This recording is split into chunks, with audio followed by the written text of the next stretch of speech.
Ouvrez grand vos oreilles. Vous écoutez un balado Urbania.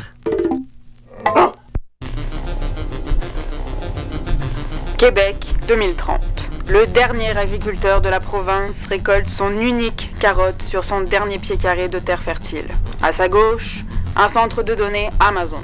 Derrière lui, le tout dernier centre de Google, le 74e implanté dans la région. Les familles québécoises sont désormais obligées de dormir entre les serveurs et les ordinateurs étant donné que les 3/4 du Québec sont réservés aux multinationales. Dans la métropole, les ventilateurs extérieurs de dernière génération permettent à la population de sortir de chez elle.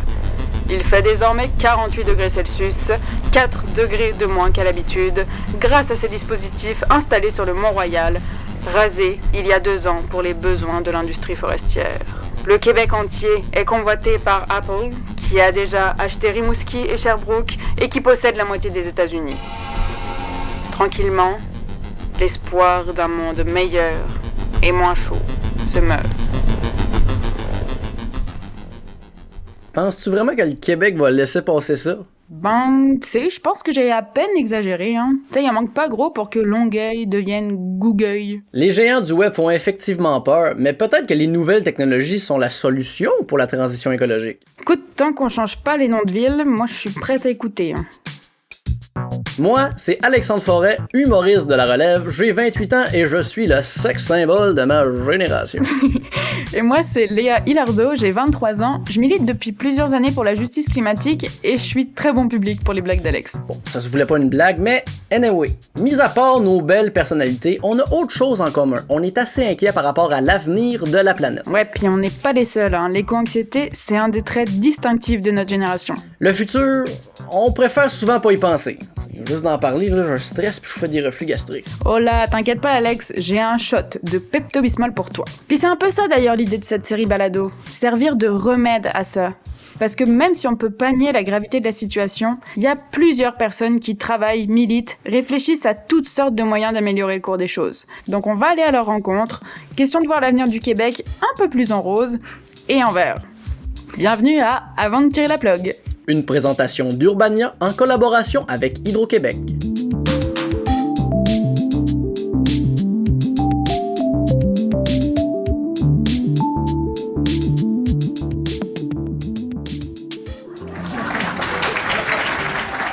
Bonjour mesdames et messieurs, bienvenue à votre quiz environnemental, l'Écolo Quiz.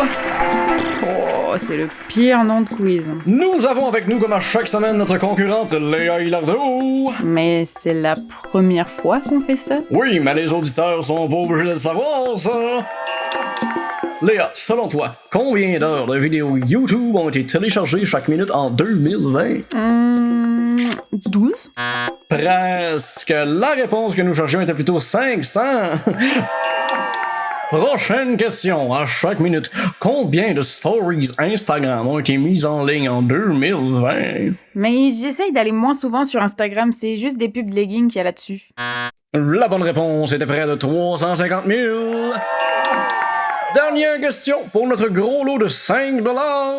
Wow, le budget de fou, toi? Considérant qu'à chaque fois qu'on envoie un courriel, ça demande de l'énergie, et là, je ne parle pas de l'énergie que ça prend pour faire bouger mes petits doigts sur le clavier, mais bien du type d'énergie que ça prend dans tout le processus pour faire voyager un courriel. Combien de courriels doit-on envoyer pour obtenir la même empreinte carbone qu'un kilomètre en voiture? Est-ce que je peux échanger le 5 $ pour un latte? Malheureusement, la bonne réponse était 65 courriels. Seulement 65 courriels vont être nécessaires pour brûler autant d'énergie fossile qu'une voiture qui roule sur 1 kilomètre. Merci d'avoir participé, je garde mon 5 $.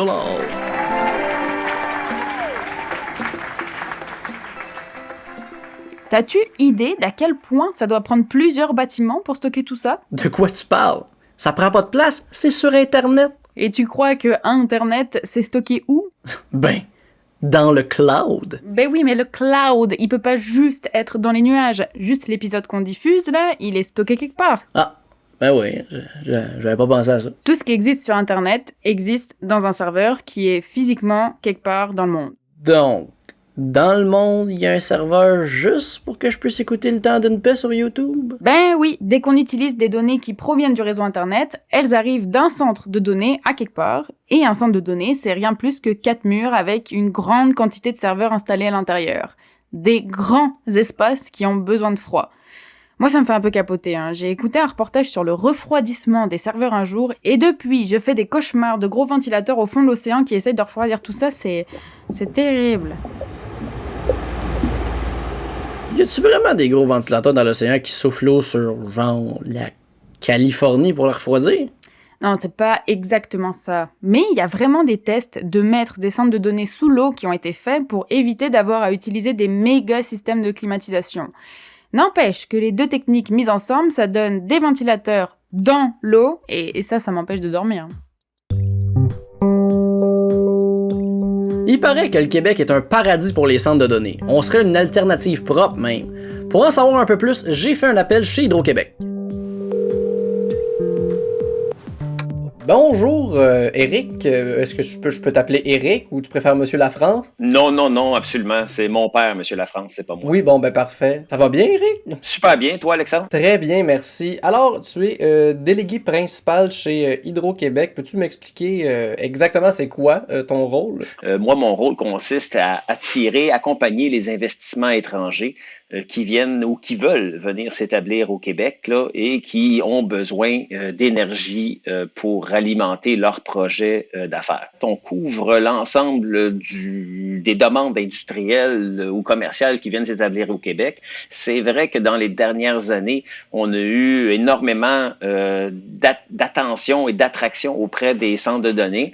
C'est un marché que on travaille depuis à peu près 2010-2011 parce que déjà à cette époque-là, on sentait qu'il y avait une forte effervescence et une digitalisation croissante là, du milieu des affaires et on s'est dit, nous, chez Hydro-Québec, que c'était peut-être un marché à exploiter pour le Québec compte tenu de notre énergie propre, compte tenu des prix relativement bas d'électricité au Québec. Justement, ben, la collecte de données est de plus en plus, on l'apprend récemment que ça consomme énormément d'énergie. Puis, pourquoi ces compagnies-là, quand ils viennent au Québec, c'est un avantage pour eux? Ben, c'est un avantage par rapport à leur consommation énergétique qui est en grande partie, si on prend les serveurs, les salles de serveurs installées aux États-Unis, là, qui sont en grande partie alimentées par de l'électricité produite à partir de carburants fossiles, que ce soit du gaz naturel, du pétrole, du charbon.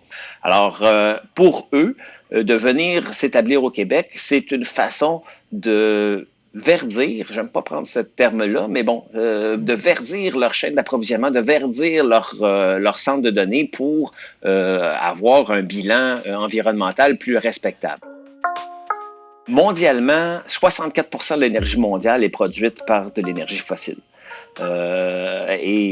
Aux États-Unis, c'est à peu près le ratio aussi. 60-70% de l'énergie électrique est produite par du fossile. Ici, au Québec, on est chanceux. 99,6% de l'énergie produite provient de nos barrages hydroélectriques. Mais aux États-Unis, c'est pas le cas. Et actuellement, la grande majorité des centres de données sont localisés aux États-Unis.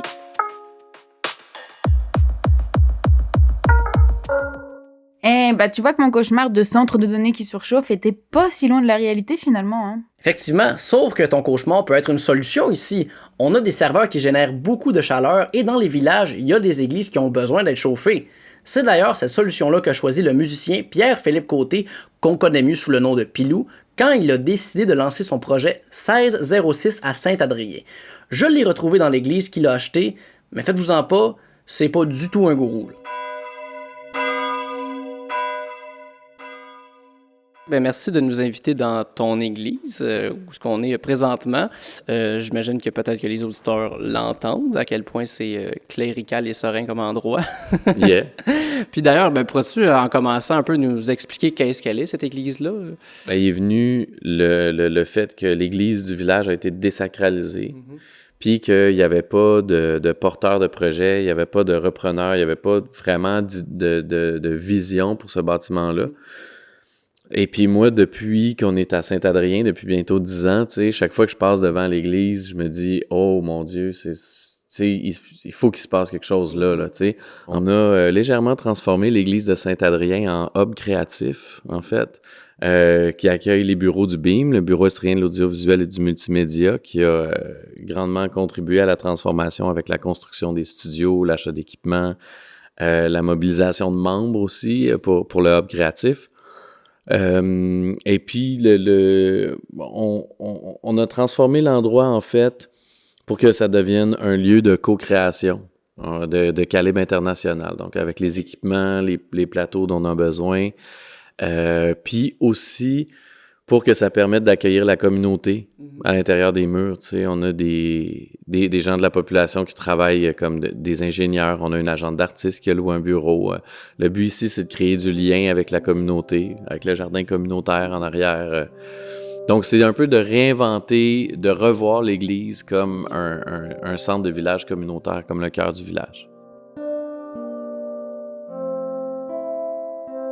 Mais tu sais, tout est parti d'un besoin tout le temps. Tu sais, il y avait le besoin de trouver une vocation pour le bâtiment, il y avait un besoin d'accueillir des productions, il y avait le besoin de diversifier justement l'économie de la région.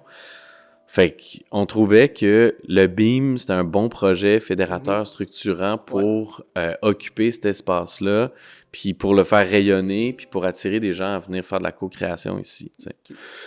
Puis le projet 1606, en fait, qu'on a créé dans la foulée de l'achat de l'église, c'est parce que l'adresse de l'église est située au 1606 rue principale, puis ça donne que je suis né le 16 juin. OK. Fait que on trouvait ça spécial, puis on a dit, bon, ben, on va appeler ça projet 1606, puis ça sera ça. C'est vraiment un projet avec lequel je suis tombé en amour. En tant qu'artiste qui a grandi en campagne, c'est carrément le rêve de faire d'un village un lieu de rencontre et de création. En plus, Pilou a eu la bonne idée de remplacer le système de chauffage par des serveurs qui minent du Bitcoin.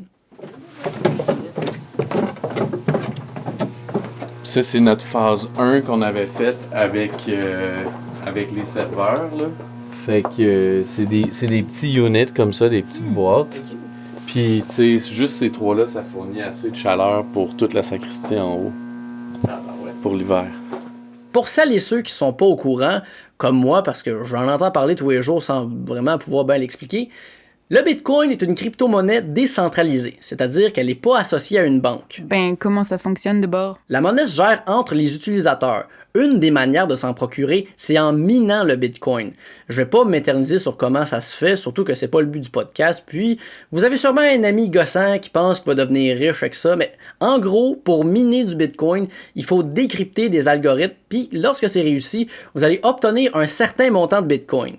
Pour y arriver, ça prend plusieurs ordinateurs qui roulent sans arrêt à pleine capacité, ce qui demande beaucoup d'énergie et les ordinateurs vont émettre beaucoup de chaleur.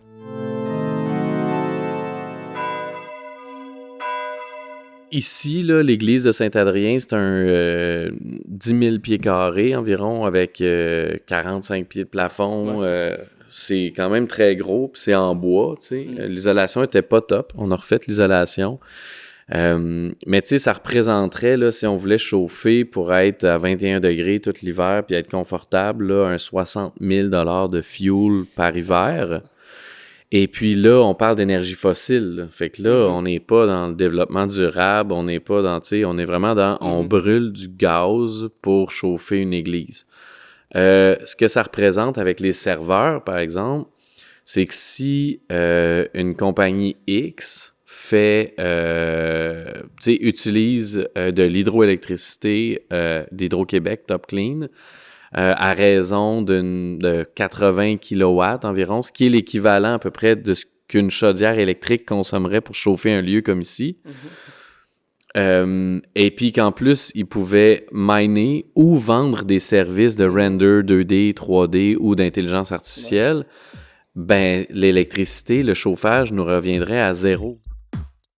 Fait que Pilou, il a l'air de vouloir l'emmener loin, son projet, hein? Effectivement. Pilou a mentionné plus tôt le projet BTU. Il aimerait que les serveurs soient carrément des solutions de chauffage pour les bâtiments patrimoniaux. Même si Hydro offre déjà des tarifs préférentiels pour les lieux de culte, chaque année, des églises sont abandonnées surtout parce que ça coûte cher de chauffage.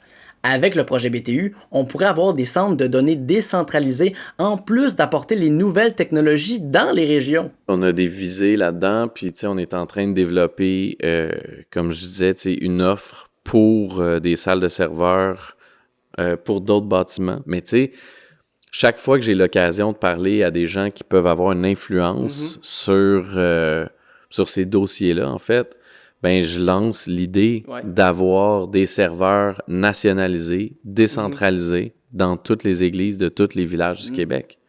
On parle de 1500 églises vendues ou abandonnées dans les 5 prochaines années, selon le Conseil du patrimoine religieux, là.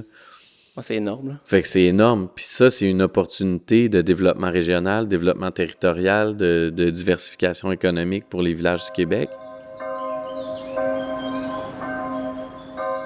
Bon, ça nous dépasse un peu, tout cet univers de stockage des données. Moi, je trouve ça un peu étourdissant. Mais on n'a pas conscience là de l'impact que ça a de poster notre selfie ou celui de notre chat sur Instagram. Vraiment. Ça fait intégralement partie de nos vies, sans pourtant qu'on connaisse tout ce que ça implique dans les coulisses. Ouais, puis ça crée des dilemmes. D'un côté, je sais que ça pollue énormément, mais de l'autre, j'utilise les réseaux sociaux au quotidien pour informer sur les questions environnementales. Et je suis convaincue que ces outils permettent de démocratiser l'accès à l'information. Moi, sans réseaux sociaux, j'ai pas de carrière. Je vends pas de billets. Un humoriste qui est pas sur les réseaux sociaux, il existe pas. Ouais, puis éthiquement aussi, ça pose toutes sortes de questions. On s'entend que les GAFAM, là, Google, Apple, Facebook, Amazon et Microsoft, ils contribuent aux différentes crises environnementales. Ces entreprises-là, elles posent des gestes, oui, qu'on peut dire plus verts et plus écolos, par exemple en utilisant l'hydroélectricité et le climat du Québec à leur avantage, et à l'avantage de projets comme celui de Pilou. Mais est-ce que c'est vraiment suffisant? On peut en exiger davantage, là, parce que c'est nous qui devrons éponger tous leurs dégâts. Embellir une crotte, ça reste une crotte. Puis c'est épeurant pour les habitants. En mai 2021, les citoyens de Beauharnois ont appris que Google allait bâtir un centre de données chez eux sur des terres agricoles. On sait qu'Hydro-Québec fait attention à la préservation des territoires agricoles, et même s'il était d'accord et que ses membres ont été dédommagés pour les terrains, l'Union des producteurs agricoles, de son côté, veille au grain.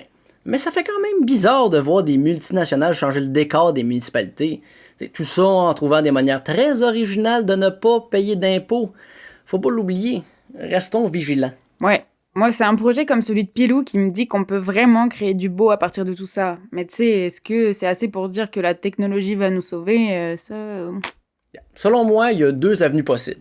Soit qu'on utilise la technologie pour réduire notre empreinte sur l'environnement, parce qu'on a déjà toutes les connaissances nécessaires pour le faire, puis on sait qu'en consommant déjà un peu moins de manière responsable, l'avenir sera plus vert. Ouais, vive la décroissance! L'autre scénario possible, la Terre est infestée de centres de données, on vit dans un monde virtuel, les robots nous contrôlent et les ventilateurs refroidissent l'océan. Ouais, je savais que les ventilateurs allaient nous avoir un jour.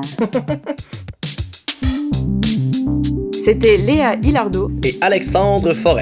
Avant de tirer la plug, c'est à la recherche Camille Lopez, à la réalisation, au montage et à la musique originale Marie-Hélène Frenette-Assad. Un concept de Barbara Judith Caron et Harold de Beaulieu. Avant de tirer la plug est une production d'Urbania présentée en collaboration avec Hydro-Québec.